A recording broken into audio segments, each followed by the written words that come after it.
Ọmalịcha nwata nwaanyị unu na-afụ ebe a jebe na họteelụ ka o jee fụkwanụ nwoke gbadorie wee jeji wee buru wine ya na nke nwoke ya aṅụ. Emere ka ndị mmadụ mata na mgbe eji wee fụzi ozu nke nwaanyị na omego 3 days na ya bụ nke nwoke egbugokwa anụ nke nwaanyị wee were bedsheet ndị họteelụ wee fochie ozu ya wee tinye n'ime okpuru bedi ndị họteelụ. Ndị mmadụ na-ajụzi wine gịnị ka o bu wee jee, ọ na-abụ na ọ fụrụ nke nwoke n'anya o ji wee buru wine ahụ wee jebe, ka ọ na-abụ na ya bụ nke nwaanyị na-arụ ọrụ hookup o ji wee buru wine wee jebe. Ya bụ oruzie ṅụchaa ya ka ike wee dụkwana ya wee tie nke nwoke anyị ka akwụ na ọfụma, ka ike wee dị ya wee gbakwana ya bụ nke nwoke egbuola kerepoto.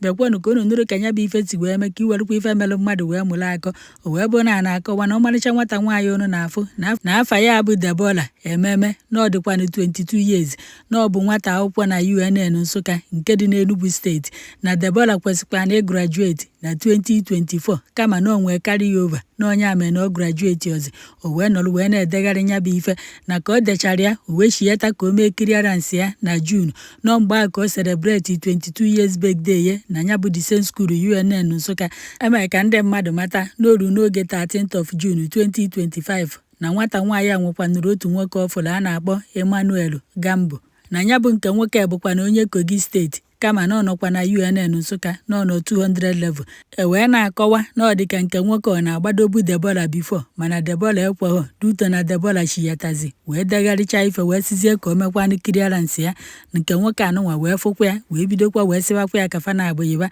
Deborah wee kwetazie duto na Deborah na ụmụnne ya nọkwanụ na ya bụ the same school ya na nke nwoke wee sizie kafa ka agba kafa jefụkwanụ na họteelụ wee nọrọ ebe a wee tikwa n'onwefe anyị ka akwụna. E wee na-akọwa na ya bụ nke nwoke bukwanụ nke nwaanyị ụzọ wee nọrụzie na ya bụ họteelụ wee na-eche nke nwaanyị before Deborah wee bulu akpa a na-akpọ Anogo Return Today na ya bụ akpa na obuma wine chịla akwa ya ya na faya alahụ na ọ ya anachighekwanụ mbọsị ahụ n'ọkwa ya ka a nọzi na Deborah anatazikwa, nke bụ na ụmụnne ya ebidozi wee chọba ya achọba na afọghọ Deborah fon ya gbanyụrụ agbanyụ. Fa wee jezie na nke ndị polisi wee gwafa na na-achọkwanụ Deborah achọ. Ndị polisi wee nye aka wee na-achọgharị Deborah. N'ọkwa after 3 days ka ndị họteelụ ebe ya na Emmanuel lahụ na-asị na enwere isi na-esi n'ime rum ebe ahụ, na-enwekwanụrụ nnukwute isi si n'ime ebe ahụ wee na-esipụta. Fa wee je mepezie ka fa mara ife wee chọbazie wee bunyiwe ma fom wee na-enezi onye eji bedsheet ndị họteelụ wee shochikọ wee fonye ozie n'ime okpuru bedi.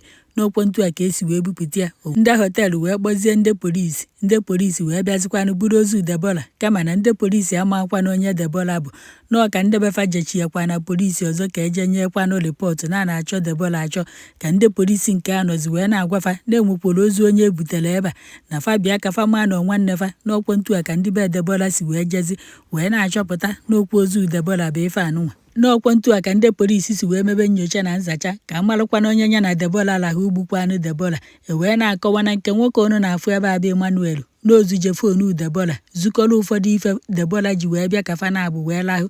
Ndị onwekwana access ịbanwu na ya bụ ife o were esi na windo tụfusie afa. Ndị polisi mee ka ndị mmadụ mata na ya bụ ụlọ oriri na ọṅụṅụ falahụ na ya bụ ife nwekwanụ CCTV aya enekwa n'anya ka amalụkwana onye bụ Deborah wee bịa na ya bụ họteelụ, kama na-esizi tụrụ fonu Deborah wee tresibazie wee tara akịba ka amala onye nke nwoke a bụ. N'otu a ka esi wee jide Emmanuel anụnwa ọnụ na-afụ ebe a wee jụbazie ya na ya kedụkwana ife gburu Deborah. Emere ka ndị mmadụ mata dịka ndị họteelụ na-akọwa na mgbe fabiarị na nke nwoke ejizi odo ego ya eji wee kwụ ụgwọ họteelụ na Deborah weta 3000 wee gbazuo ego eji wee kwụ, mana nke nwoke a ka a na-ajụ ya ajụjụ ọ na-achọ ime ka ndị polisi mara na Deborah bụkwa na onye achawo nkotonko, na Deborah bụkwa na onye hookup, na ya na Deborah kwu na fa na-abụlahụ na ọ ya enye Deborah 5000 naira n'ụtụtụ, na ka o buzi Deborah wee baa na rum na fa alakwana nke izizi sila nke ebuo si Deborah wee sị ya na ọ bụzi 5000 ka ọ ya enye na ife ọ ya enyekwazi ya bụ 15000 naira.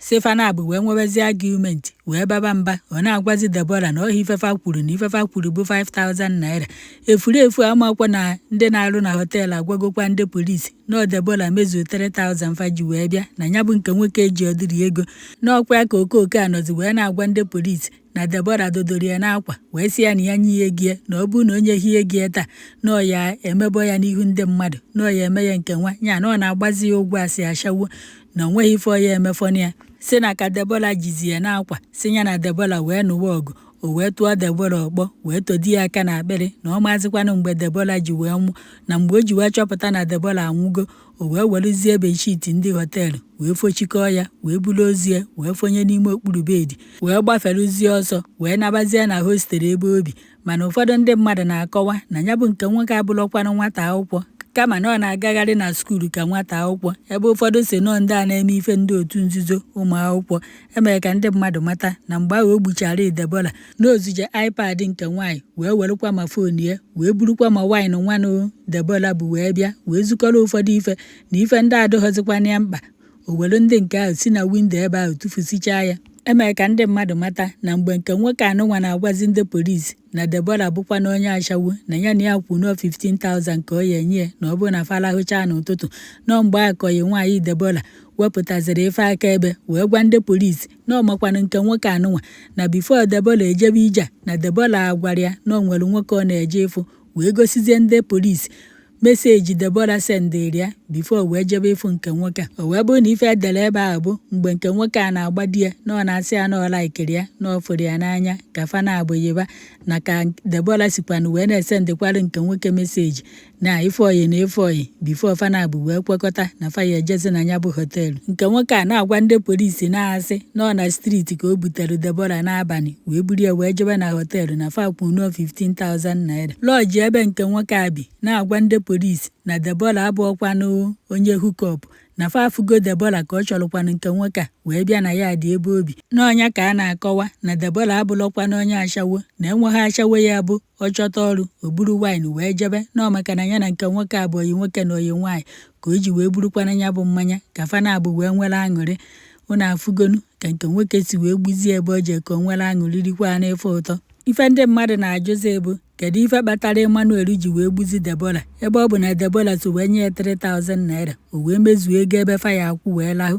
Kedụzi ụdị ajọ obi nke nwoke a nwere o ya eji wee gbu nke nwaanyị? Ife ndị mmadụ na-ajụzi ebu na nke nwoke a na-eme ka ndị polisi mata na mbọsị izizi ahụ 14th of July bụkwanụ mbọsị ya na Deborah fụrụ, mana a na-akọwa na ọbụla mbọsị izizi ahụ bụkwanụ mbọsị fafụ na fa na-abụ na afụrigbo afụrị. Kedụzi ife kpatara o ji wee gbuzie on 14th of July? Maka na a na-akọwa na ebe ebupụtara ozu Deborah na ọ bụghọ nke ka a sị na-eji egwọrọ ọgwụ ego maọbụ na nke nwoke ebekọjie ife n'ahụ ka o jee lee ya, na nweghị ife nke nwoke bepụrụ ya n'ahụ na ọjọọ gbuo ya fonye ozu ya ebe ahụ zukọrọ ife niile dị ya n'akpa wee gbafere ọsọ. Ife ndị mmadụ na-asịziri bụ na enwere ike ọ bụrụ na nke nwoke a bụ ochi ka ọ na-ezu na ofugokwanụ Deborah ka o bu ma iPad were ma foonu ike o jikwu ma ife o ji ewere ego na bankị andị o ji ezigbota foonu uche ya bụrụ na nke nwaanyị jikwa na ego ka o zukọrọgoro nke ọ fụrụ anya gbuo ya. Ebe ụfọdụ na-asị na enwere ike ọ bụrụ na Deborah na nke nwoke a dinezia na na-alahụ ụla ka fa gbachalụsa nsurugede ike nke nwoke achọ ka o zukọrọ ife Deborah ji wee bịa ike na ọ na-ezuzi ife ahụ ka ọ gbafere Deborah teta jidie fana bụ n'ụwa ọgụ, mana ọ na-ezukọrọ ya ka ọ gbafere Deborah na ọ maghị ebe obi. Nke nwoke a nwere ajọ obi ọjọọ sụchi igbu nke nwaanyị ya ama ife bụ ebumnobi ya na o kwebeghị agwa ndị polisi. Ebe ụfọdụ na-asị na ọ maka ka o wee zuru ego ya zuru foonu ya na ọ ya bụ maka ya ka o ji wee gbado ya. Wee sịkwa ka m wetara onye ebe a gụbụ nwata nwaanyị a na-agbado agbado ma lụzikwa anụ na kịta na ụfọdụ ụmụ nwoke ọ dịzikwafa ọsịsọ, ụfọdụ na-egbuzikwa mmadụ maka ego, fa na-egbukwa maka foonu nkịtị, fa na-egbukwa maka ife ọbụla adịghị na akpa ya eleta ego, fa jikwa egbu mmadụ. Fa ahụ egbuzikwa maka na ọka ewere onye nwagodoro alụsị maọbụ na ọka ebere ife na ahụ onye ahụ lee na onwe akwa na 1000 dị na akpa ma na foonu hu gbachanyite na-egbukwa. Na nke nwoke anụnwa unu fụrụ ebe a na ọ nọzikwa n'aka ndị uwe ojii. Ọkwa ọ bụ na Deborah ekwetaghị ya atịna maka na nke nwoke enweghị ego, o kwetaghị ya na-asọpọtụkwa ya ka fa na-abụ na-enwere aṅụrị o gbuo ya. Ị na-ekwetakwa mmadụ oyi malụkwa onye ị na-ekweta. Nke ikpeazụ afa ahakwa amụrị na-ekwe ka esi wee gbu Deborah maka ife ịfụnanya o nwere n'ebe nke nwoke nọ.